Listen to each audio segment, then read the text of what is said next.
Yan, okay na pa nga.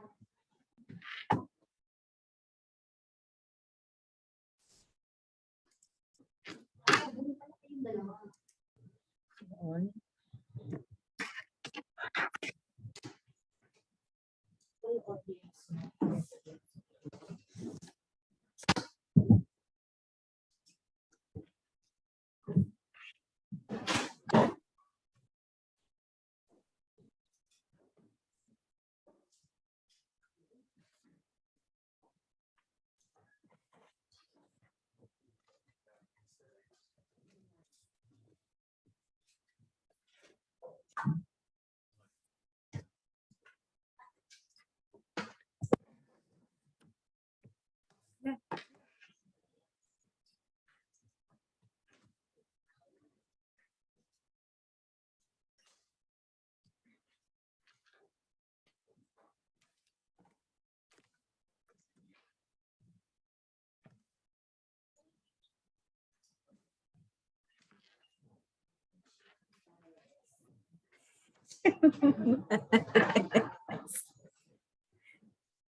Hey.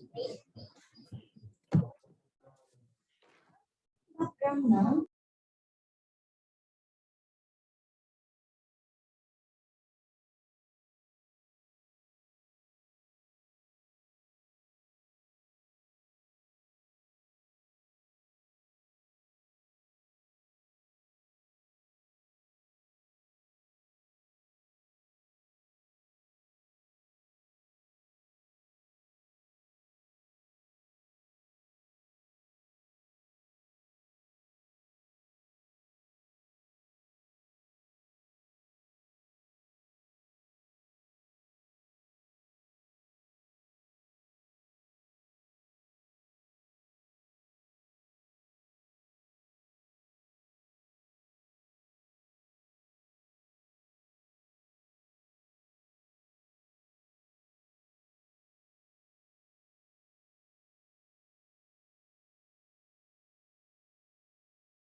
Ano na?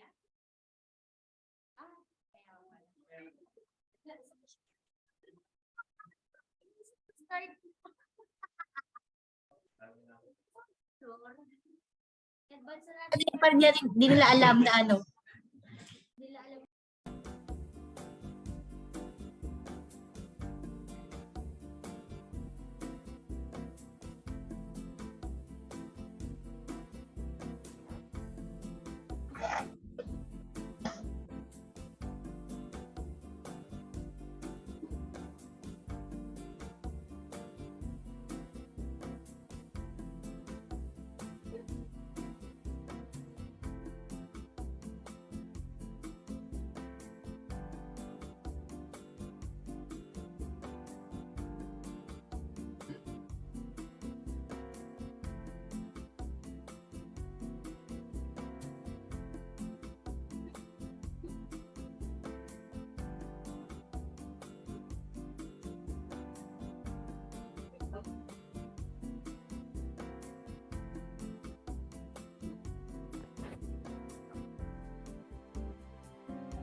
Kaya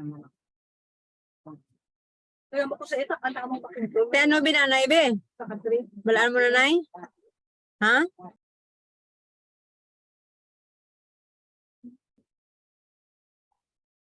Good afternoon, everyone. I am Margaret from the Legal Education Board. And I am Roxanne Palya from Legal Education Board. Welcome to the Mindanao Consultative Meeting with Law School Registrars 2023. So before we begin, let us ask the blessing and intervention of our God Almighty for an interactive consultative meeting today. Then, this will be followed by the singing of the Philippine National Anthem.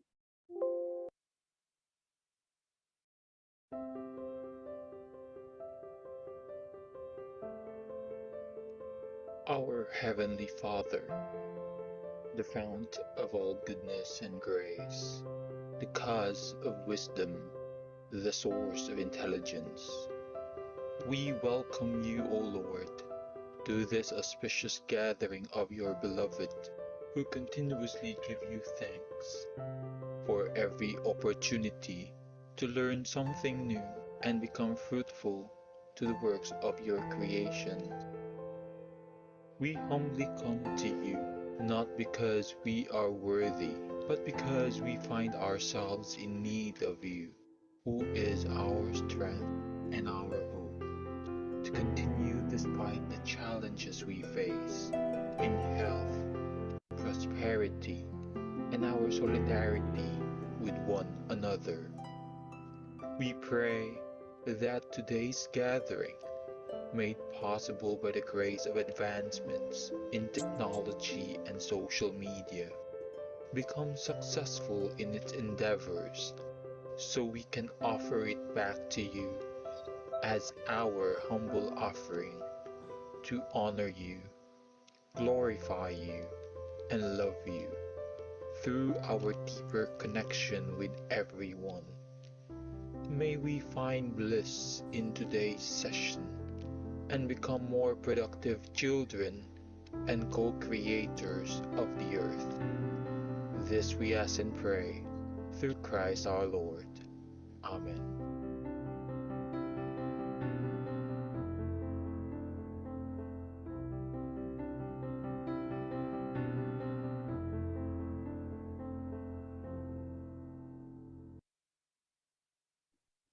Mga kababayan, ang pambansang awit ng Pilipinas.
We are delighted to acknowledge our law school deans, the law school registrars, together with our College of Law secretaries, as well as their representatives gathered this afternoon. Also, here with us today are the following esteemed personalities and representatives of our valued organization that are gracing us of their presence. We also acknowledge the chairperson as well as the commissioners of the Legal Education Board. Chairperson Ana Marie Melanie B. Trinidad, Commissioner Lorenzo Reyes, Commissioner Josefa Sererity, Commissioner Salex E. Alibogha, and Commissioner Alexander D. Dumpa. So before we begin with our consultation, we would like to remind everyone that this consultative meeting with law school registrars exclusively for Mindanao legal education institutions is being recorded under our Media and Communications Unit. We also would like to remind our participants with our usual house rules. Number 1, we advise everyone to kindly turn on their videos in the whole duration of the consultative meeting. And mute your mic- Sorry for that. And unmute your microphone when it's time to speak up. Second, all participants are requested to rename themselves on this format. Full name of the law school _ first name. Participants also enjoin to always observe order and courtesy. If you have any questions, you may park them first as it will be entertained during our open forum later. Finally, we also ask everyone to kindly stay present and stay participative during this consultation meeting.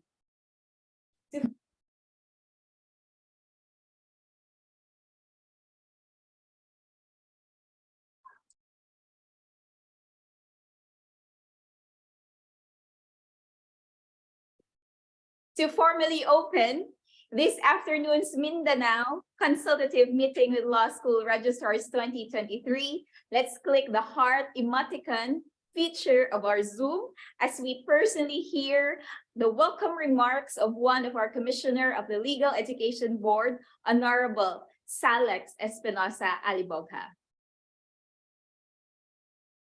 My greetings of peace, respect, and courtesy to all our esteemed and dedicated registrars of the Mindanao region of different legal education institutions based in Mindanao.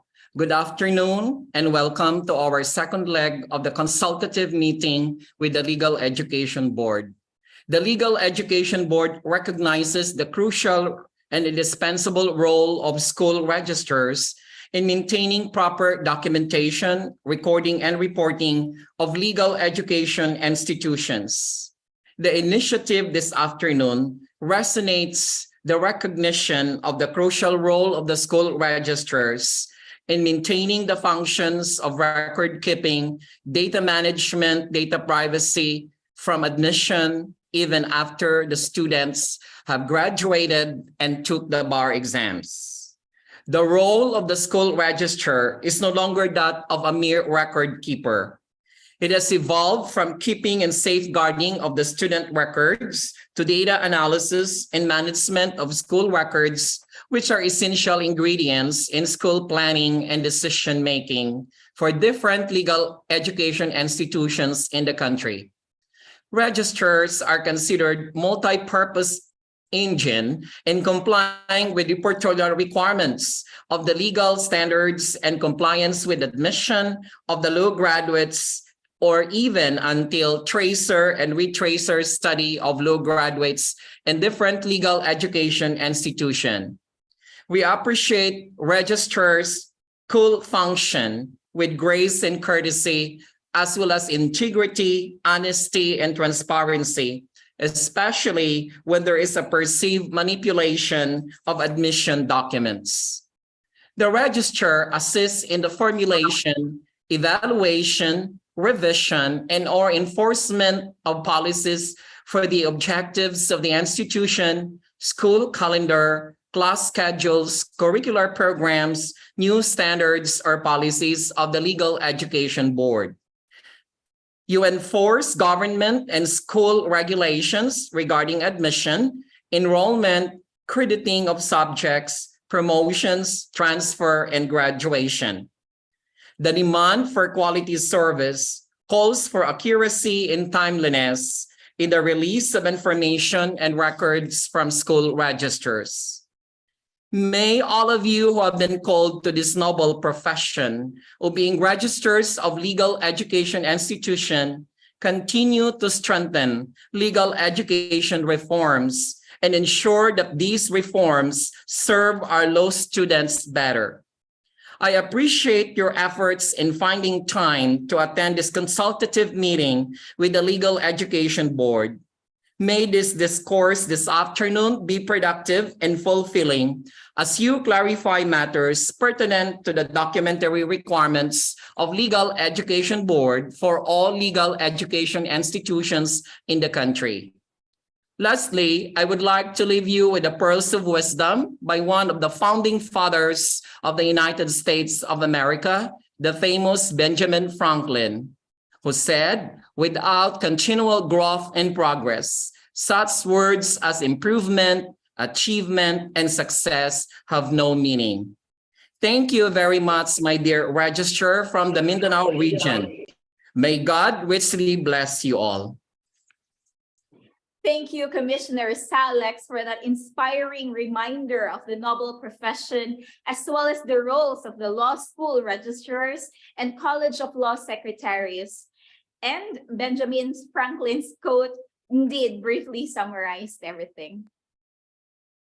May I call on our Chief Operating Officer of the Legal Education Board to present and discuss the compliance calendar, as well as to refresh us with the application processes, compliance process, as well as the pertinent policies related to the Legal Education Board.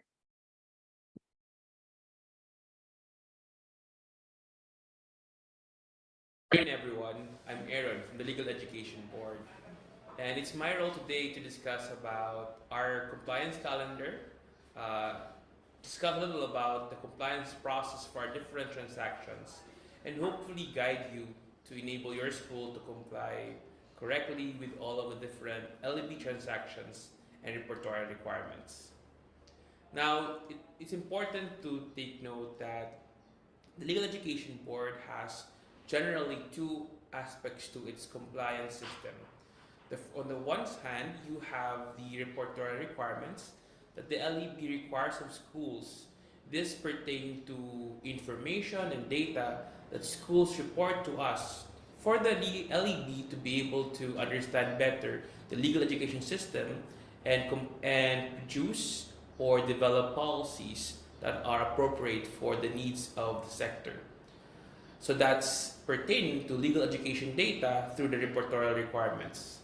On the other hand, we also have compliances through transactions.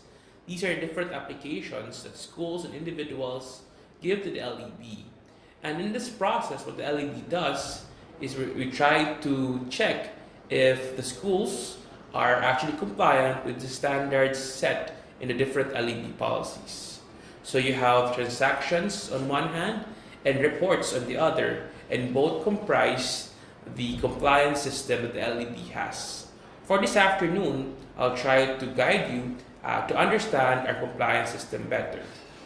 Now, it's important to understand as well that currently there are various individuals involved in the legal education compliance system. It involves the BP for finance and administration, usually for our tuition fee increases, for example, the law dean for curricular concerns, and the law registrar for other data. This is the current system that we have now. But in the future, the LEB is also considering simplifying and unifying the compliance system and using a one compliance officer system to make it easier for schools to comply. Right now, the proposal is to have law registrars as a primary compliance officer for legal education institutions.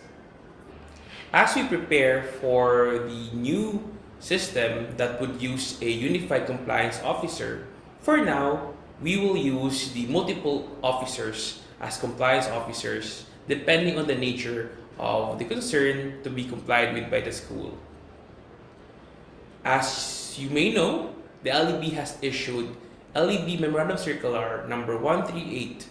This will be our guide this afternoon so that we'll understand how best to comply with the different reports and transactions of the LEB. Next slide, please. So, let's dive in. As you can see in LEB MC 138, there are different matters to be complied with depending on whether it's a transaction or a report of the legal education institution.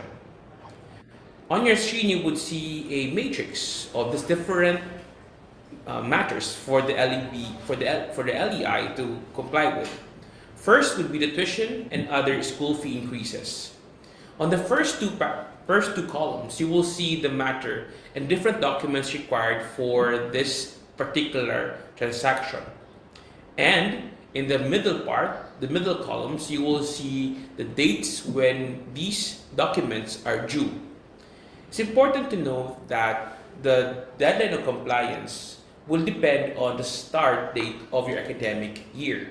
If, for example, you start in June, then sometime in February, you should already have concluded all of your consultations for your tuition and other school fee increases. This changes if you started your year in July, August, September, and so on and so forth. Consult LEB-MC 138 for the complete details. Finally, the LEB-MC also provides the last column, who should comply, or the officer required to comply with the repertoire requirements or applications to the LEB. For the tuition and other school fee increases, this is the Office of the Vice President for Finance. Next slide would provide the different matrices for other transactions. First is the curriculum revision, which is under the Dean's Office. Second, the notes of electives, which is also under the Dean's Office, and the refresher course, similarly under the Dean's Office. These three matters, curriculum revision, electives, and refresher course, are related to the curricular design or program design of the school, and thus currently are under the compliance of the Dean's Office. However, for data that are readily available or should be managed by the school at large and the College of Law in particular, the law registrar is the compliance officer for the other things. For example, the list of graduates of the institution, the academic calendar of the institution, as well as the Law School Information Report or LSIR for all semesters, which should also be complied with by the law registrar.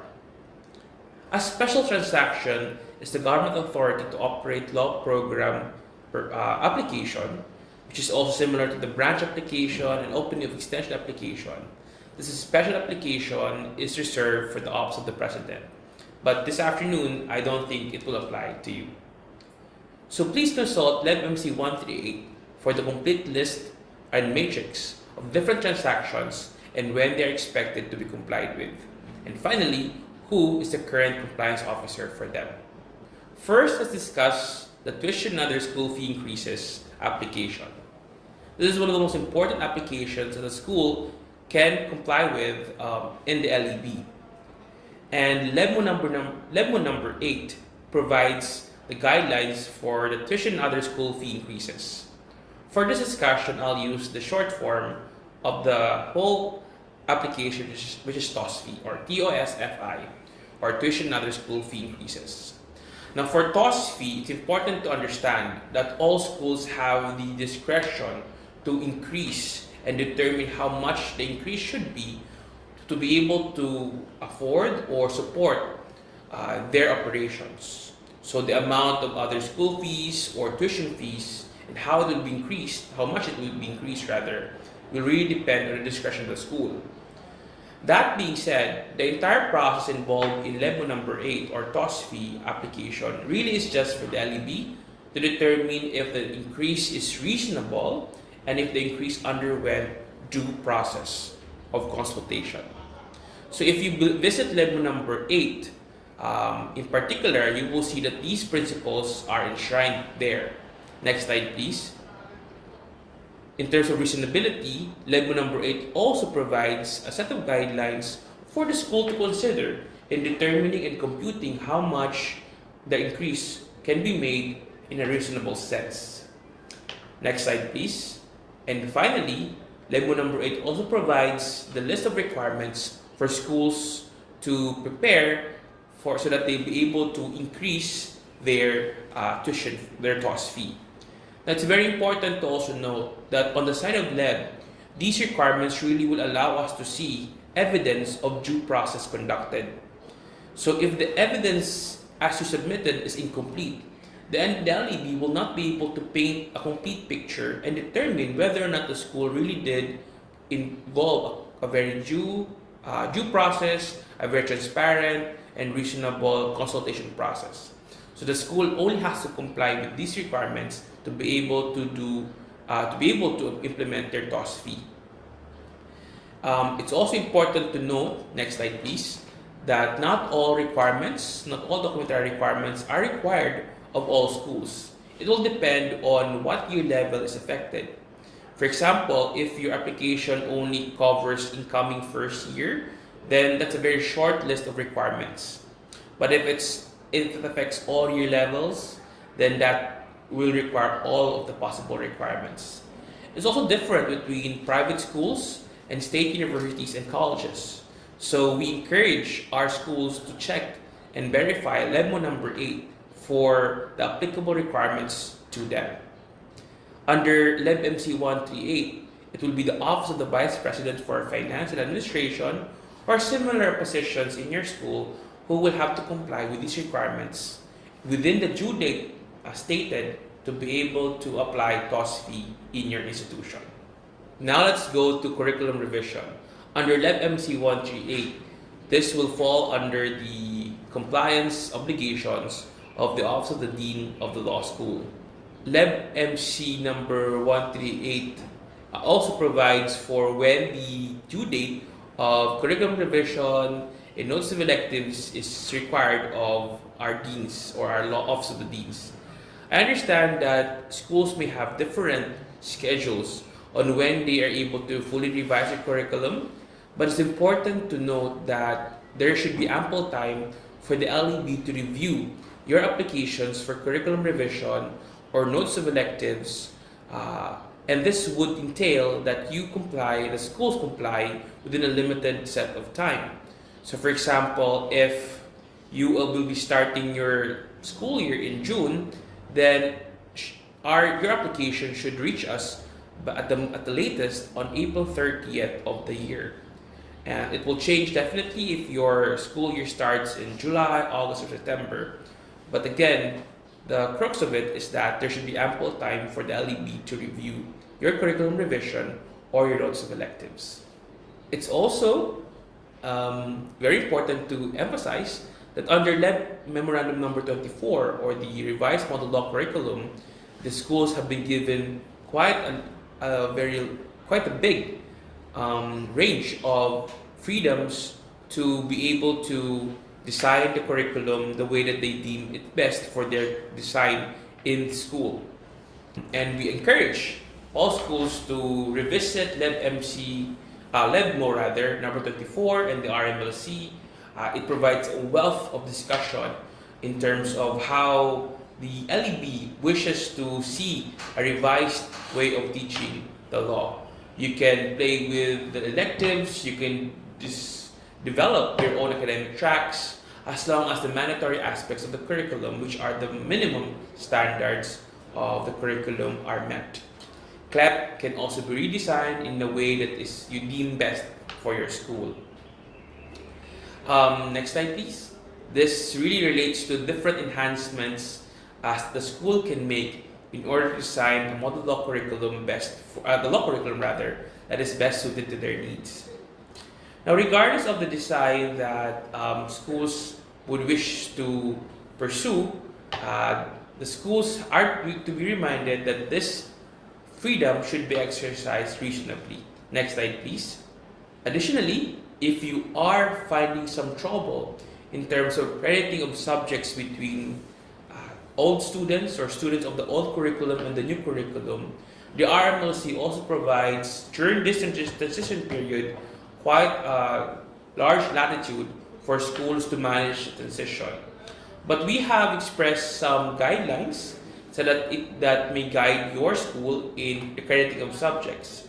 So essentially, if a student involved is a transferee, then it is really the discretion of the accepting school how it will credit and appreciate the subjects that the students have earned in their previous schools. So if the accepting institution feels that the student is qualified to take the new curriculum and finish the degree using the new curriculum, that is the call of the school. Returning students also usually are managed by the school by first understanding whether the returning students can still finish their studies using the old curriculum.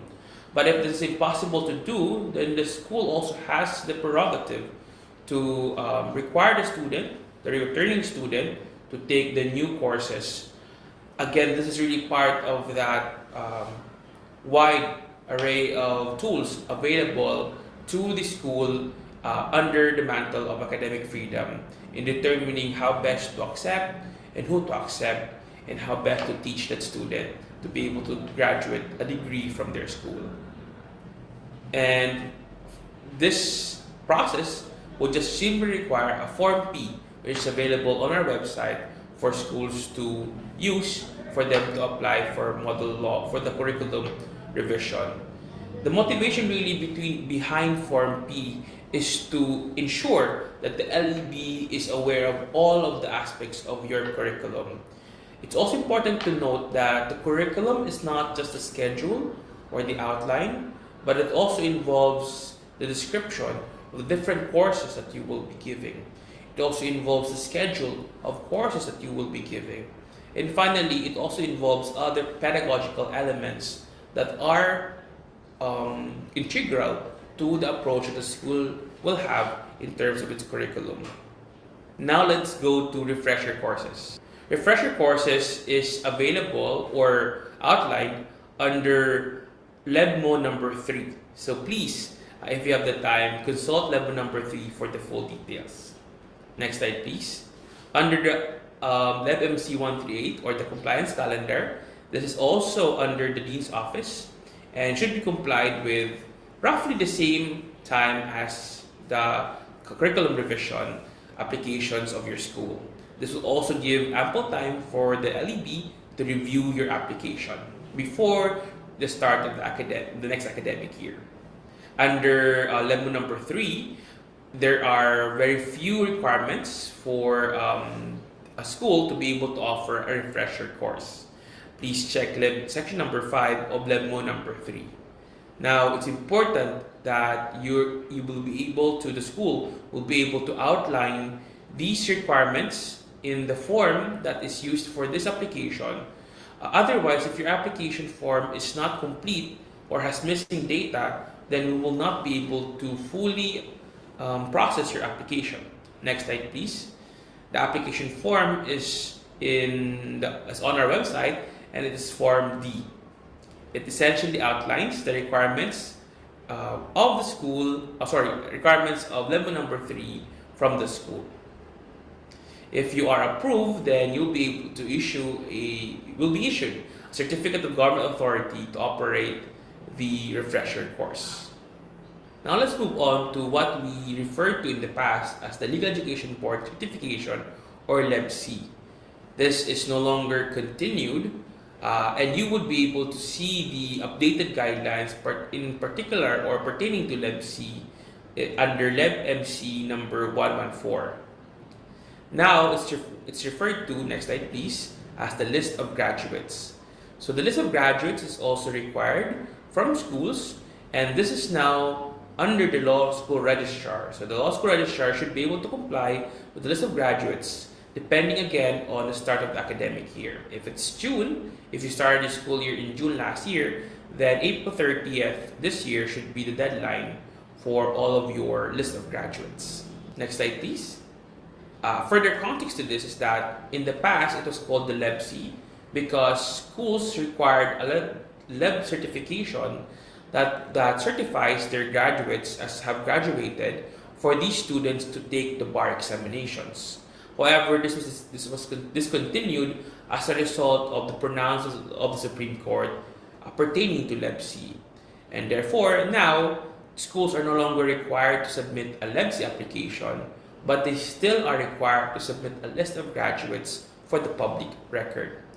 This list of graduates, next slide please, is submitted using a template that we have provided to you that basically just outlines information about the graduates. Next slide please. And you are simply going to fill out this list of graduates form and file this with the Legal Education Board to comply with the requirement. Aside from that list, one major report that we require of schools is the Law School Information Report or the LSIR. So we only require an LSIR form that is fully filled out for this requirement. Next slide, please. This is also to be complied with by the law school registrar, who hopefully has the information, all the information required in the report. There are two usual LSIRs in a year, the first semester and the second semester LSIR. If you have a summer term or a special term, then that also requires its own LSIR. So the date of compliance for this is August 1 for the first semester if you started in June, and November 2 if you started in September.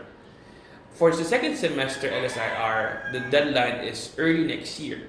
If you started in June, again, that's about January 1st of this new year, or April 1st, 2024 if you started in September this school year.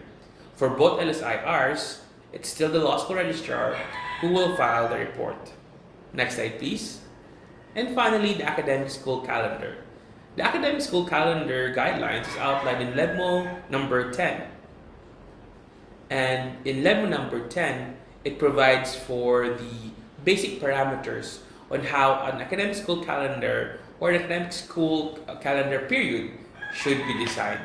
So please visit LEBMO number 10 for the details. Next slide, please. It's also the law school registrar who needs to comply with this academic calendar and submit that academic calendar on the due date depending on the start of the academic year. Now, before we conclude the discussion on the different compliances of the school, it's important to reiterate that there continues to be schools who find it difficult to comply with our various transactions or reportorial requirements. We understand that there are various reasons to this challenge. This initiative, which is a consultative meeting with our law registrars, is one of the tools that we are using to be able to help schools to comply better. Please make sure that you are updated with the different issuances of the LEB and always consult our academic calendar compliance, our school calendar compliance to understand better how best to comply with the requirements of the LEB. If you have any other concern with the compliances and the reportorial requirements, our officers also always welcome an opportunity to talk and dialogue with you so that we are able to help you with your concerns.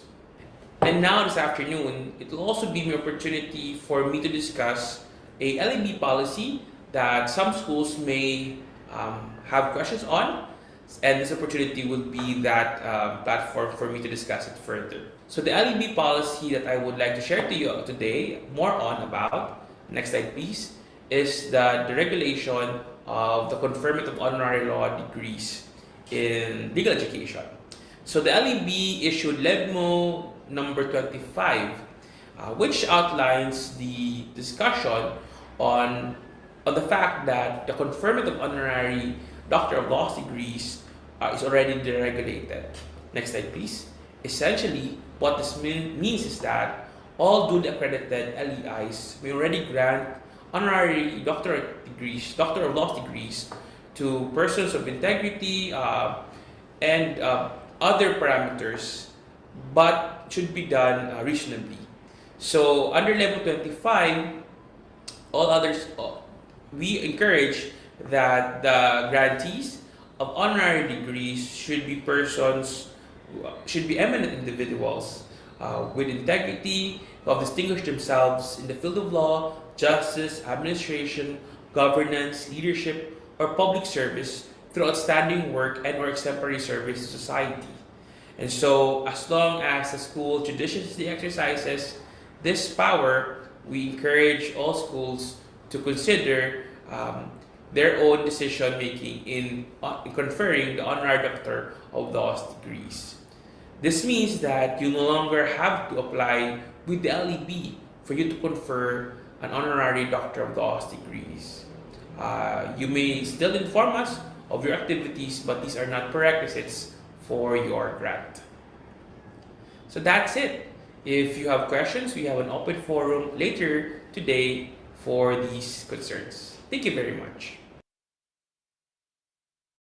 Thank you so much, Attorney Aaron, for that incisive discussions on the compliance calendar, the application process, as well as the compliance process, and also refreshing us with the policies of the Legal Education Board.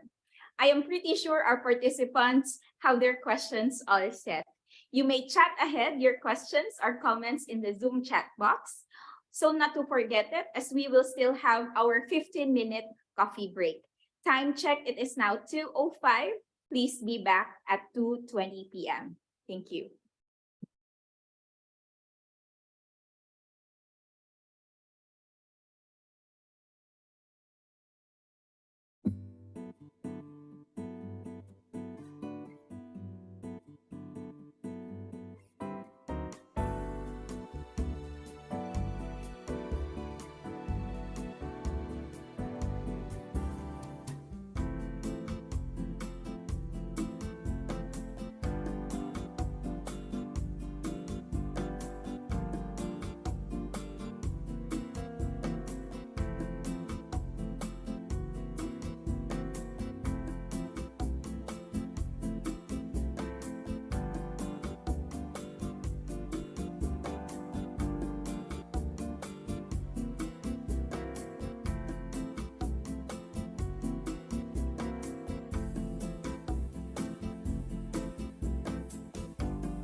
I hope everyone had their quick coffee break.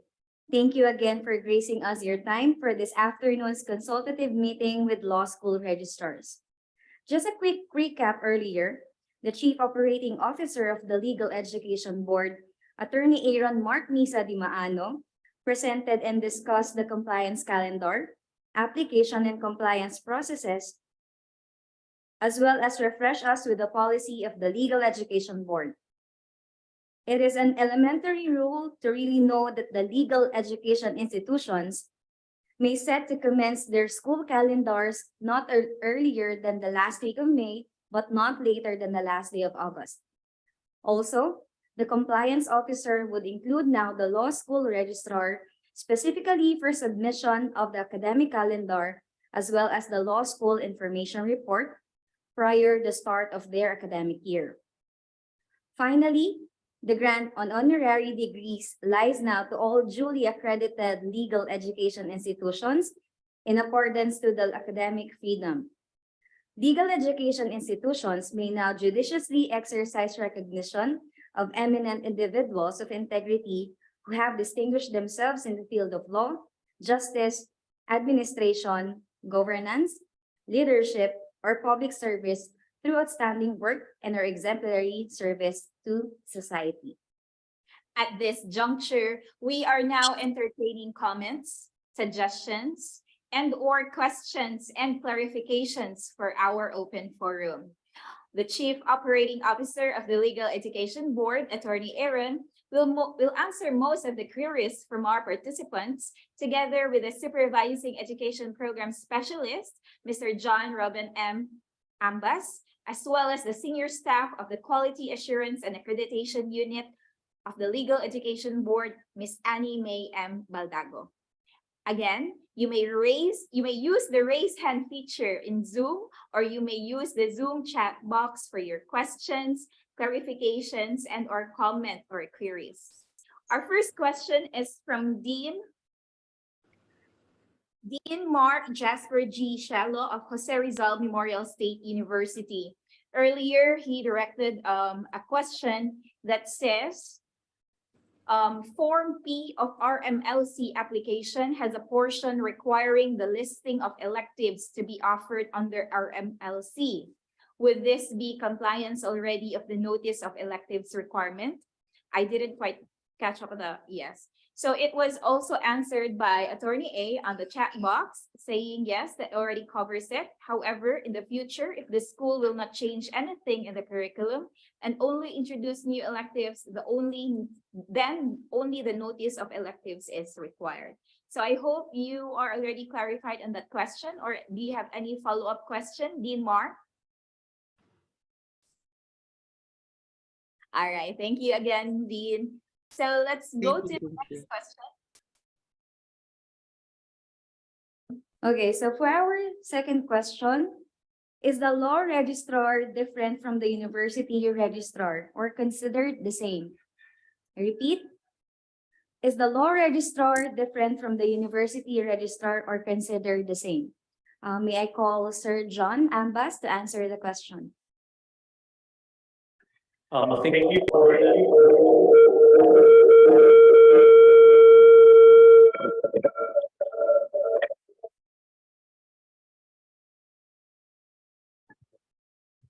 okay.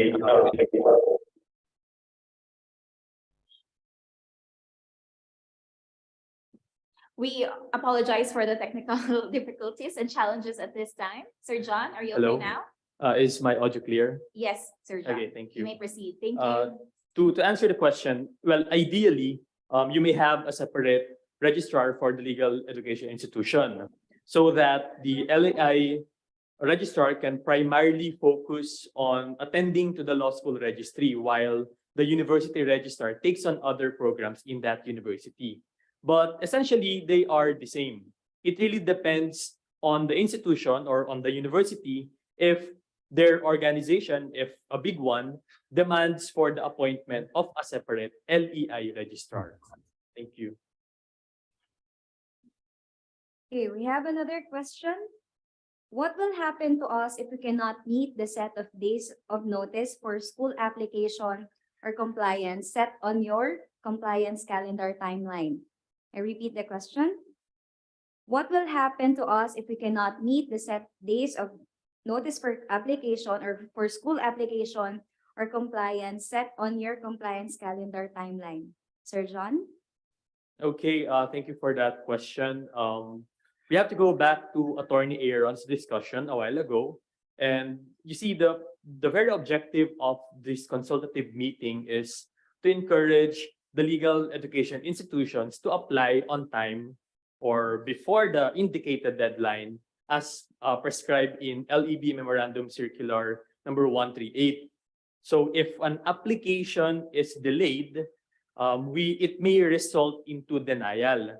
So should you have any concerns po regarding any of your applications or transactions, do not hesitate to communicate with us so that we can provide you further assistance. Thank you. Thank you, Sir John, for that response on that question. The next question goes from Ma'am Annie from the Quality Assurance and Accreditation Unit. It says, how many copies of the requirements do we secure for the increased impositions and tuition application do we need to submit? Good afternoon, everyone. Thank you for being with us. Well, although it is not explicitly indicated in the LEB Memorandum number 8, but in practice, it is only 1 copy each requirement will be accepted. It can be accepted na, even with 1 copies lang. Thank you. Thank you, Ms. Annie, for answering the question. We have another question for Sir John. How does the requirement on listing the student council officers be a relevant requirement for the tuition and school fee increase? I repeat the question. How does the requirement on the listing the student council officers be a relevant requirement for the tuition and school fee increase? So in order to have a good application for tuition fee increase, the process or the consultation process should involve the law student government. It is important that the student body is part of the consultation process because we are observing due process and we are trying to promote the right of the student to be informed of certain increase in their tuition fee. Now, in LEBMO number 8, there is a provision there that if the university or the legal education institution does not have an established law school government, the institution may actually select up to 10 representatives to serve as stand-in or in lieu of the LSG. Thank you. Follow-up question, isn't the listing requirement of the student council officers be part of the law school information report instead? Ma'am Annie?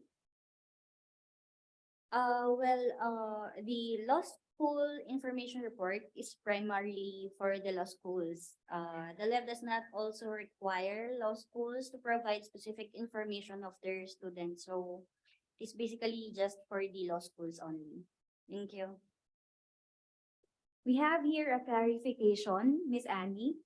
I would like to be clarified that expanding the unit weight under the revised model law curriculum needs to be consulted to LEB as well as needed to be approved prior implementing, right?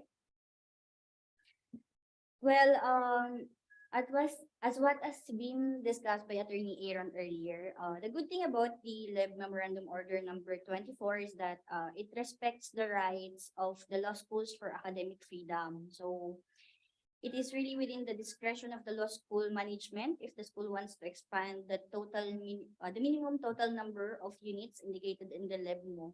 But an application for amendment of the curriculum is still required for the approval of the board. So just in case the school wants to expand the total number of units na kung ano lang yung pinaprescribe nila, which is 135, if they want to expand it, they have to apply for an amendment, which is subject for the approval of the LEB board. Thank you. Thank you very much, Ms. Annie, for answering the clarification. We have another question on the chat box. We encourage you, deans and sirs and ma'ams, you can use the raise hand button and unmute yourself. May we call on Ma'am Judy Artan? Ma'am, are you okay to speak up and ask your questions directly? Ma'am Judy is from St. Thomas, right? St. Thomas More School of Law and Business. Good afternoon. Hi, Ma'am Judy. It's nice to meet you. Okay. I just have an inquiry on the submission of grades because since we started in our school, law school started in 2009. We were previously under the trend, and then regularly submit every semester an enrollment report and a promotional report that contains all the subjects taken, the list of enrollees, as well as their grades. Now, with the changes that law schools are now under the LEP, are we still required to submit to the Commission on Higher Education the same set of reports? And if not, then are we also required to submit it with LEB, or is there an other requirement that would that would make us or bound us to submit the list of enrollees as well as their final grades every semester or every term? That's Thank you just my for that. question. Thank you. Okay, thank you so much for that question, Ma'am Judy. We will call on Sir John Ambas, our supervising. We will call on Ma'am Annie, our senior staff of the Quality Assurance and Accreditation Unit, to answer your question po. Thank you. Ma'am Annie, are you there? Okay, thanks. Hello? Am I audible? Okay. Good afternoon, Miss Tan. Well, technically speaking po kasi, law schools are under the jurisdiction po of the Legal Education Board. So they are subject po with the policies and guidelines of the Legal Education Board. As for the compliance about your admission reports, we highly suggest that you may also visit the calendar of compliance, which is the LEBMO number 10. All of the compliance, their compliance deadlines, and then the compliance, like the admission reports, are also in there po.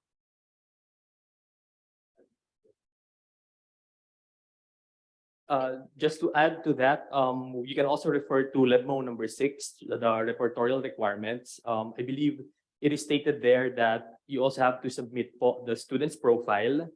Specifically, what we are asking there would be the year level of the enrolled students, the number of transferees admitted, their gender, and whether they are full-time or working students, and the number of scholars per year level. So if we will stick to that memorandum po, you just have to comply po with those data.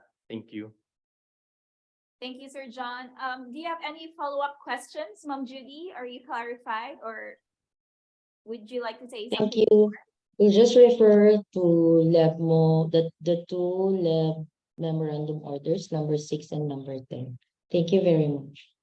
Yes, Ma'am Judy. All of our memorandums and policies are in our website too. You may also browse them there. Thank you so much. And for our next question.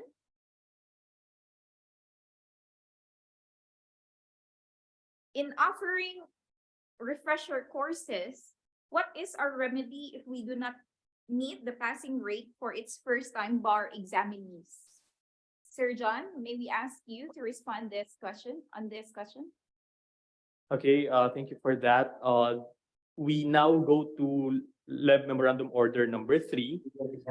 The objective of that LEBMO is to ensure the quality of the refresher courses being offered by LEIs.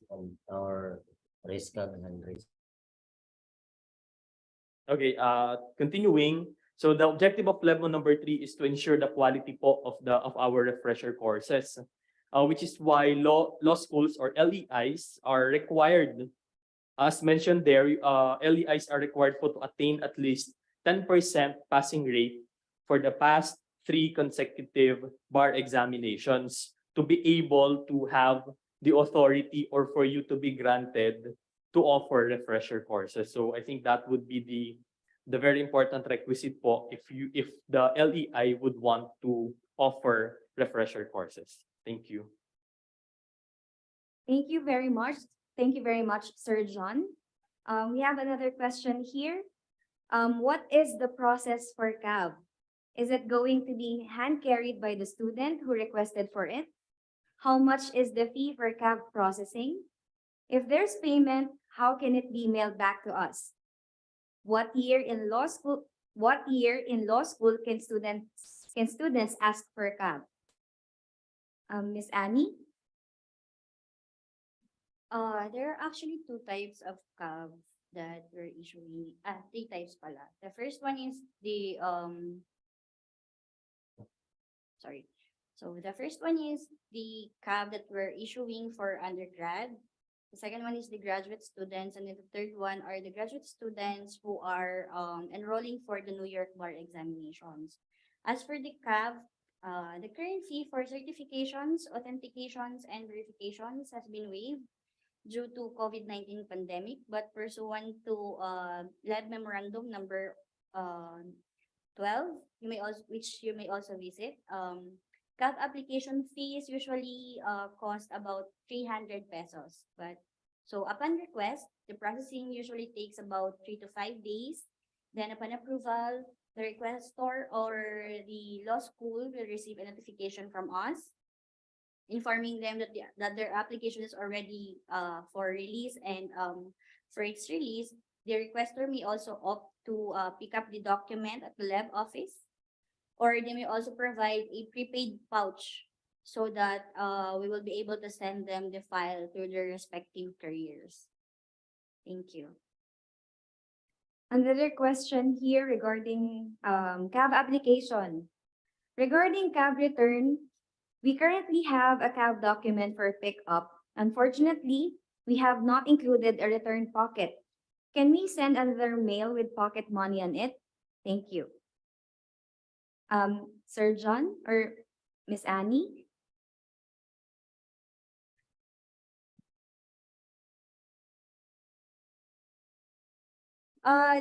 Basically, the requester may provide prepaid pouch po. Kasama na po yan sa applications or the documents. Pwede po kayo mag-provide ng prepaid pouch para masend po namin back to you yung applications po nila together with the physical documents or the physical copies of their original copies of their credentials or school credentials. We highly encourage for you to use prepaid pouch so that hindi na po kayo kailangang mag-send ng pera. Prepaid pouch lang po ang bilhin, and then sama nyo na po sa pag-send ng physical documents sa office ng LEB. By the way, the office of the LEB is located at the CP Garcia Avenue, Quezon City. Thank you. Thank you, Ma'am Annie. May we call on Sir Edwin Diliama of the South St. Columbian College. Sir, how are you, sir? It's okay, ma'am. Good afternoon to all of us.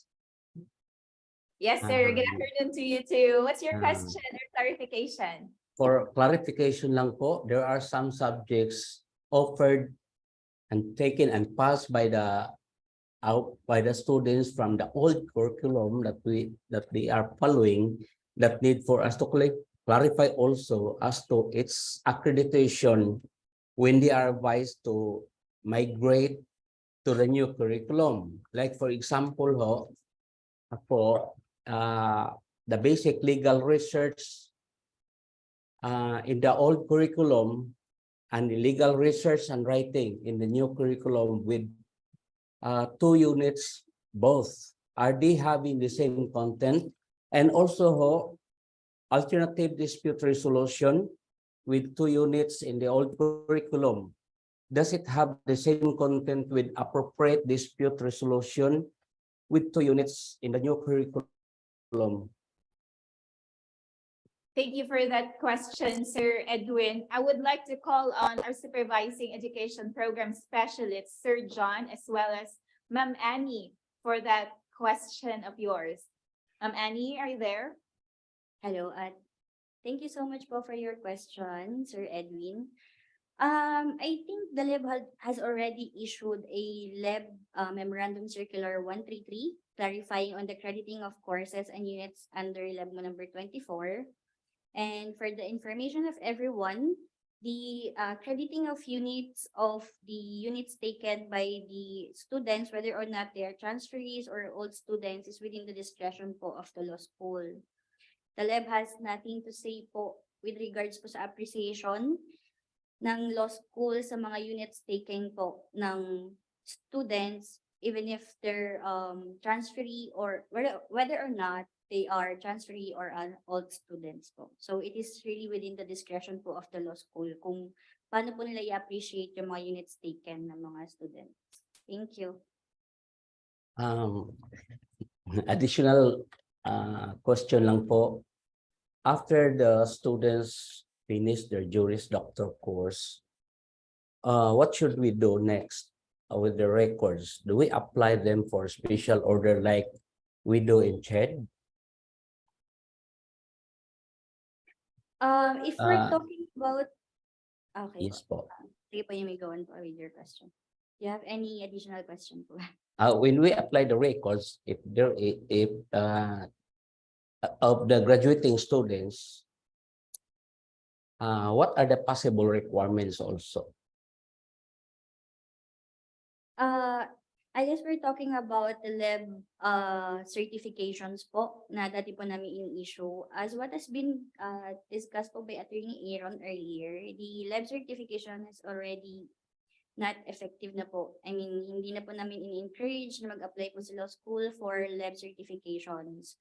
Ang require na lang po ni LEB is that the law school should provide us the list of graduates which is pursuant to LEB MC 114. Lahat po ng guidelines regarding sa list of graduates is nandun po. So you just have to fill out the list of graduates templates and then you'll submit it to us. Pwede pong both online and physical submission. Pwede rin pong online submission as long as you comply po with the repertorial requirements for the list of graduates.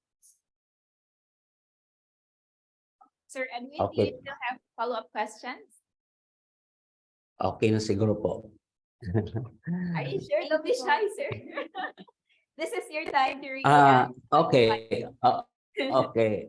Just another clarification for our subjects, because I have the list of the subjects that are in our curriculum, old curriculum.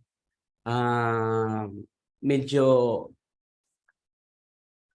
we are in difficulty, no? We're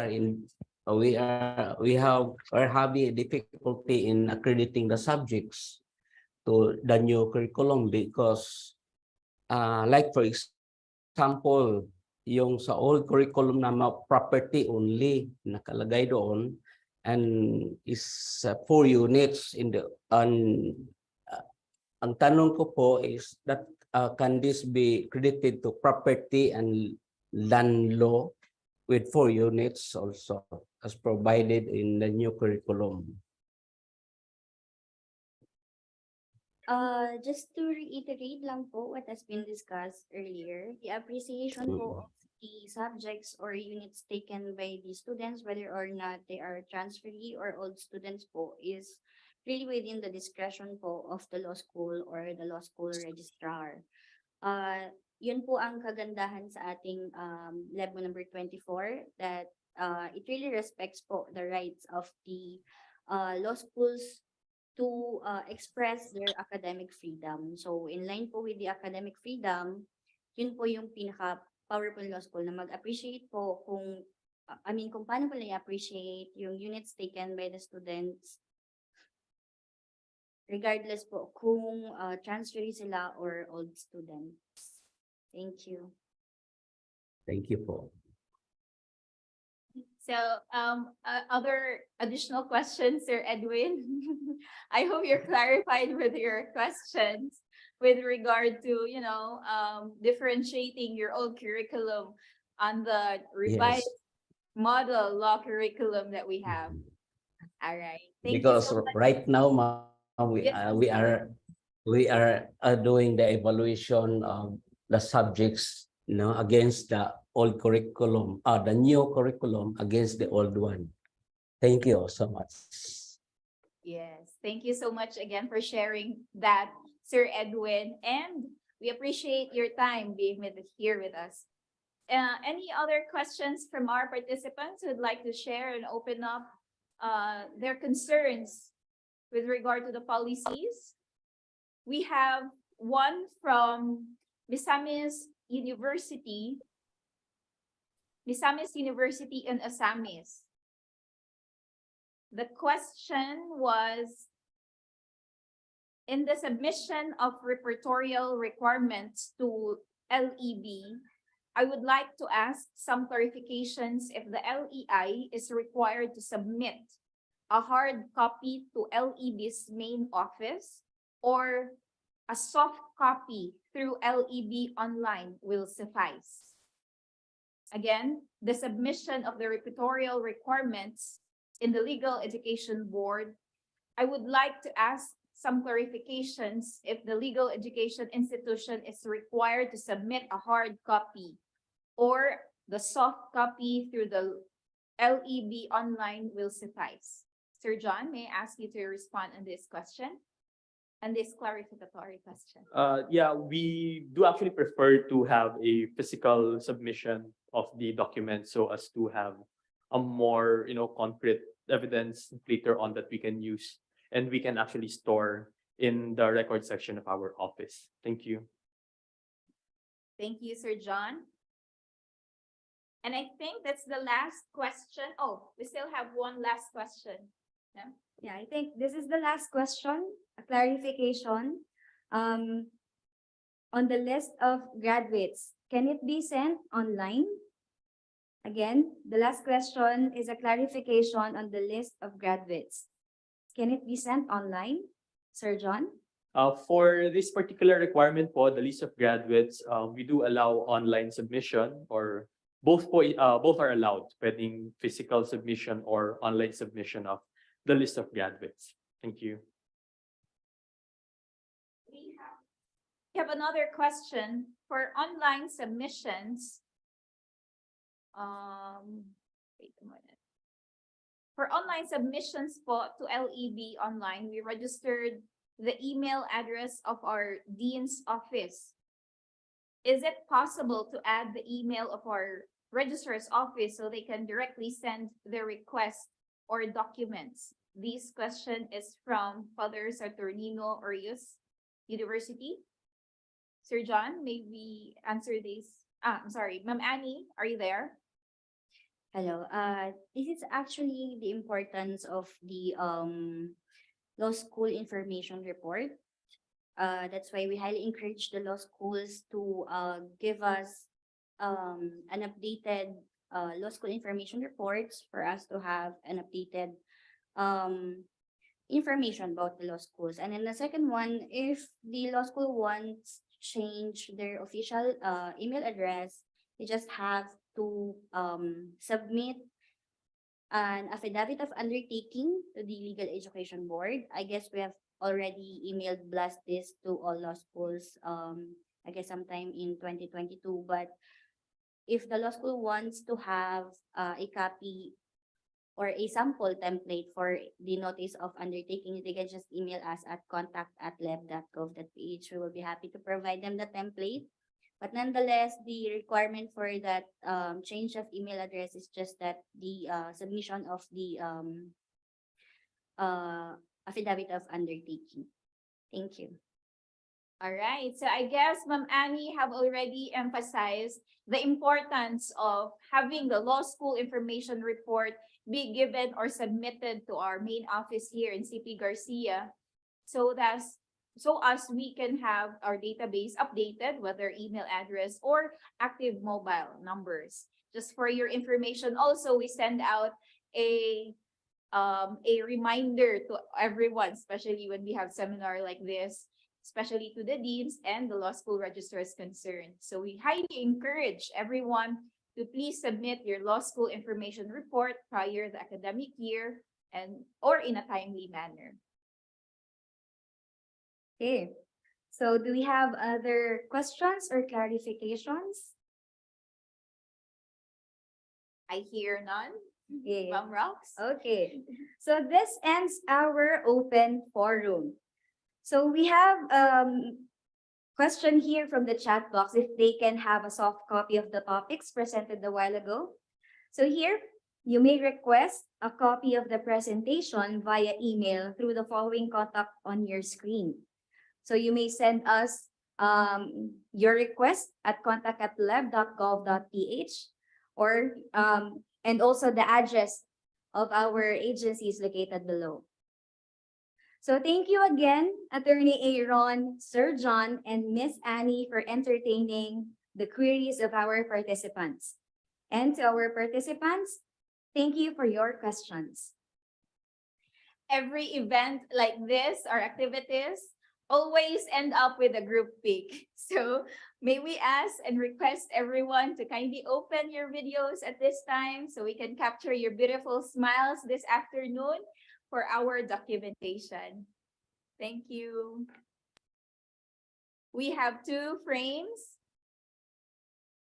Let's just wait for other schools to open their cameras. Xavier University, Bukidnon State University, St. Columban College. If you can open your cameras, we greatly appreciate your beautiful faces on the screen. NEMSU. Okay, our first screen is ready at this time. One moment. All right, so frame 1, screen 1, please look at your cameras and hold your smile for 5 seconds. Ready, 1, 2, 3, smile.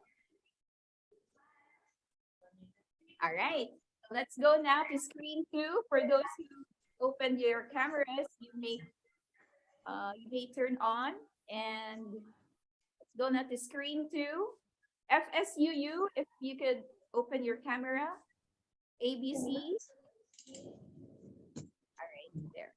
Okay, so ready, 1, 2, 3, smile. All right, so thank you. Okay, thank you again to our participants. We hope you learned and absorb all the information that has been discussed this afternoon. We extend our sincerest gratitude to all our participants and to our team. This has been Margaret Castro of the Legal Education Board. And Roxanne Palia from Legal Education Board. See you around and stay safe. Thank you.